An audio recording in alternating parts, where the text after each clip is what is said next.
Një fëmijë sapo lindur u deklarua i vdekur, por pas disa orësh ndodh mrekullia. Si është e mundur që njeri të vdes dhe pastaj të ringjallet? Çfarë ka zbuluar shkenca për këtë? Dhe si është e mundur aparaturat që ne kemi të deklarojnë një trup të vdekur dhe ky trup ringjallet pas disa orësh, madje në disa raste dhe pas disa ditësh?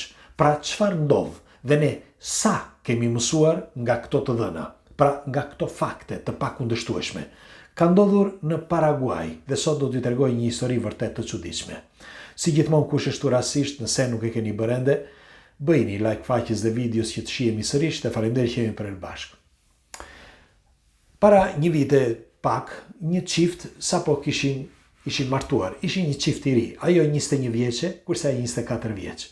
Kishin kohë që i njiheshin, por u kurorzuan sepse doni që të martoheshin dhe u martuan në vitin 2024.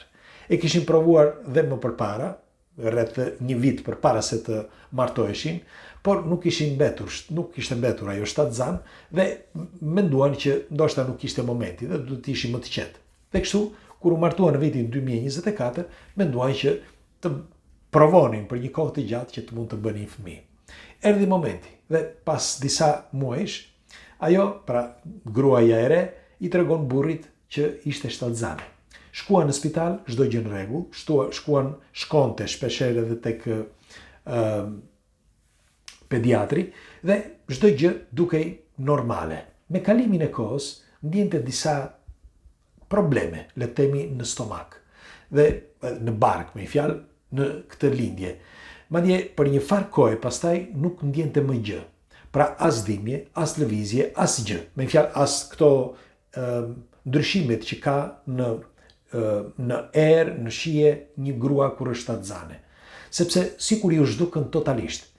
Shkoj tek një specialist, sepse ky është një nga misteret e para, dëgjojeni me vëmendje, sepse të gjitha ju gra që gjendeni këtu e dini shumë mirë që në momentet e shtatzanisë keni dëshira për të ngrënë diçka, keni urrejtje për një aromë apo për një profum. Madje keni dëshirë për një profum dhe për një tjetër jo. Ju vjen ndonjëherë bezdi një erë djerse apo një erë të trupit njeriut apo ju pëlqen diçka, një erë luleje apo diçka tjetër. Pra secila nga gratë ka diçka të veçantë në momentin e shtatzanisë.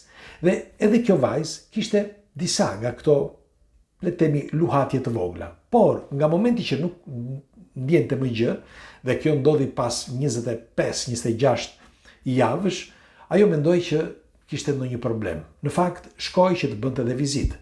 Mirpo, kur shkoi në javën e 32, mos gaboj, i ndodhi gjëma, sepse i thanë që fëmia kishte humbur jetën, pra kishte vdekur në bark. Nuk duhej që ta linin, nuk kishte mundësi që ta linin sepse mund të kishte probleme dhe ajo kërkoi që t'i bënin pastrimin, pra ta hiqnin fëmijën. Dhe kështu bën. Por kishte një problem, sepse kjo vajzë është e mitur dhe me fjalë edhe në trup është shumë e dobët dhe kishte frikë se mos ndodhin edhe mjekët, kishin frikë se mos ndodhte diçka. Dhe çfarë bën ata? Thanë do ta bëjmë me operacion. Pra, t'ja nxirrnin fëmijën me operacion dhe kështu e bën. Burri i saj ishte aty. Me një fjalë, ai lutej vetëm për gruan, sepse hajde, fëmijë tha, mund të bëjmë, nuk ka problem. Por lutem për gruan, sepse në vend që të lindte fëmijën pas 40 javësh, si normal një shtatzani parafërsisht, lindi fëmijën 32, me fjalë lindi, krijoi probleme fëmia në javën e 32. Dhe nuk ishte gjë lehtë, ishte diçka e fortë që mund të bëjë edhe e rëndë, ose ndoshta t'i kushtonte edhe jetën. Dhe spitali, meqense e deklaroi të vdekur, tha duhet me se s'bën që të bëj operacion, i bën operacionin, çdo gjë në rregull dhe e pastruan dhe e nxorën fëmijën, fëmia ishte i vdekur. Dhe me shumë me qarje, me ngashërim, nëna, babai thoshte unë doja vetëm këtë fëmijë, ishte një vajzë, me fjalë lindi vajzë, por lindi e vdekur. Dhe ata donin që ta shoqëronin, si mund të quhet, t'i bënin një rit përpara se ta çonin në varrim. Pra nuk mundeshin që ta varrosnin kështu siç ndonjëherë bën dikush me fjalë meqense është një fetus i vogël, sepse është një fetus i vogël, por menduan që të bënin një varrim dinjitoz. Dhe e mbajtën për disa orë fetusin që ditën tjetër të bënin varrimin.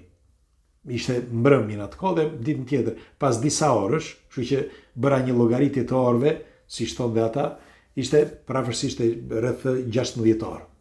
Pra, ditën tjetër shkuan që të bënin ashdisjen, si i themi ne nga Vlora, ose më mirë që të thoshin dy fjalë njerëzit që ishin përreth, familjarët, shokët, miqt, motrat, kushërinjt. Dhe babai shkoi dhe e puthi voglushen, ajo ishte vdekur.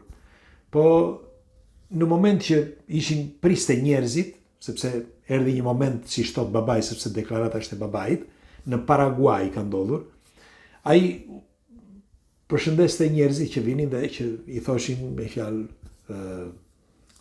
më vjen keq për vdekjen e bijës tënde dhe shpresojmë që të bësh fëmijë sa të tjerë, me fjalë. Në atë moment erdhi xhaxhai, pra vllai i këtij i babait. Dhe shkoi aty që sepse e dinte shumë mirë që vuajtit e vllait vogël dhe që dëshironte, meqense dashuronte këtë vajzë, dëshironte që kishte një fëmijë. Dhe shkoi tek fëmia. Në momentin që shkoi tek fëmia, që donte ta puthe në ball, e pa që lëvizi shumë pak, por e pa që lëvizi për më tepër, kur i vendosi buzën këtu, kuptoi që ishte e ngrohtë. Dhe me njerë tha, vajza është gjallë. Ata kujtuan fillimisht se ishte ndonjë shaka. Por pastaj u ngritën që të gjithë, e morën vrap, e morën dhe e shkuan në spital dhe e çuan në spital. E morën, e shtruan, i dhanë në inkubator, i dhanë mjekimet e duhura dhe vajza është mirë. Normal që nuk ka peshën e duhur, por me teknologjinë që kemi mund ta mbajmë në jetë, si thot edhe mjeku.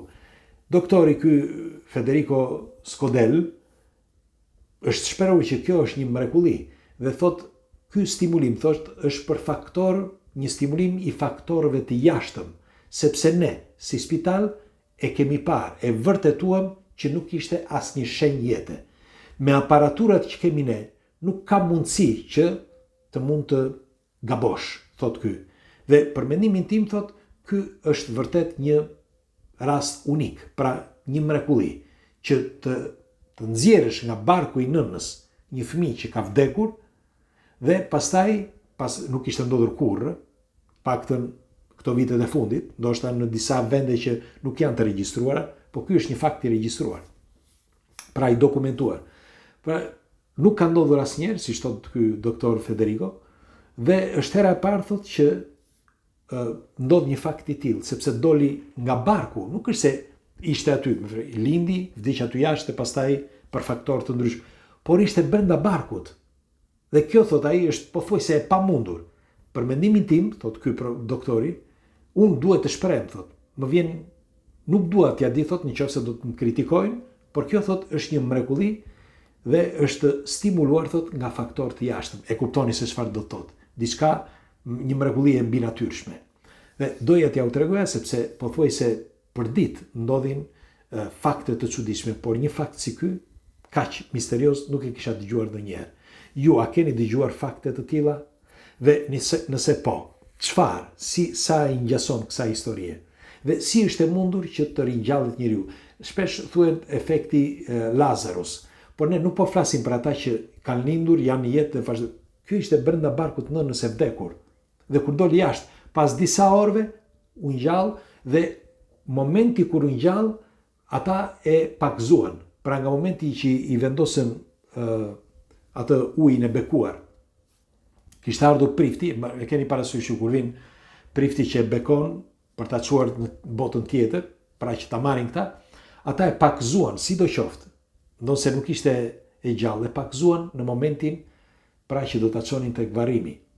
Dhe sa i vendosën ujin e bekuar në ball që ja vendosi ai dhe iku prifti, vajti xhaxhai dhe e gjeti të gjallë. Tani ndoshta kjo është e rastësi me ujin e bekuar. Megjithatë, Ky ishte lajmi që doja t'ju të ndaja së bashku me ju. Ju çfarë mendimi keni? Pres komentet tuaja. Ju përqafoj.